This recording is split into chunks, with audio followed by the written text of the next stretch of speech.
IPhone 13 pro, এটা হলো China variant, 128 GB. ফোনটা কিনা হয়েছে ঢাকা বসুন্ধরা থেকে, না বসুন্ধরা থেকে। এটাকে আমরা আসলে ফোনটা চেক করে দেখবো ব্যাটারি হেলথ কত আছে।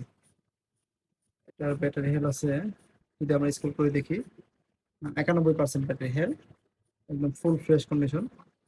যদি আপনাদের ইয়েতে জেনারেটে গেলাম, অ্যাবাউটে, চায়না ভেরিয়েন্ট 13 প্রো, 26.5 আপডেট দিয়ে আছে। এটা আসলে ক্যামেরাটা যদি দেখুন 85% ব্যাটারি হেলথ আছে। আপনার যদি দেখাই, ব্যাটারি চার্জ আছে চার্জ আছে 85%। মানে আমরা ক্যামেরা টেস্ট করে দেখবো, দেখি কয় পার্সেন্ট কমে।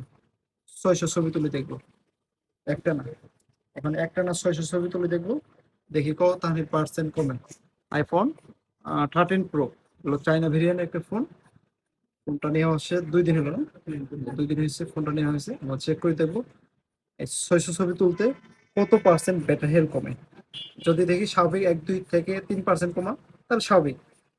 যদি বেশি কমে তাহলে হয়তো ব্যাটারি চার্জ কম থাকে বা কোনো প্রকার সমস্যা থাকতে পারে। অলরেডি কত 200-300 হয়ে গেছে। আর কিছু ছবি তুলে দেখবো 600 ছবি তুলে দেখবো আমরা কত হানি ব্যাটারি পার্সেন্ট টেস্ট পাই আর কি। তো এটাই হলো ব্যাটারি টেস্ট করার একটা পদ্ধতি। ওয়াটার প্রুফ আসছে না? ওয়াটার প্রুফ আছে কিন্তু একদম যে পানি নিচে ভিজানো এটা না। আচ্ছা, ওয়াটার রেস্ট হয় আর কি। আইফোনে ওয়াটার প্রুফ থাকে না, আপনারা হয়তো জানেন। ওয়াটার রেস্ট গ্যারান্টি থাকে, একদম ওয়াটার প্রুফ গ্যারান্টি থাকে না। তবে না পানিতে না চোখ পানি ঠিক আছে, যেহেতু কোম্পানি ওয়াটার প্রুফ দেয় না। অলরেডি বৃষ্টিতে এমনিতে ভিজাইতে পারে। 600 হয়ে গেছে 83, তার মানে 2% ব্যাটারি কমছে। অথেন্টিক অরিজিনাল আছে, ফোনের তো কোনো প্রকার সমস্যা নেই। আইফোন 13 প্রো চাইনা ভেরিয়েন্ট একটি ফোন, অল ওকে।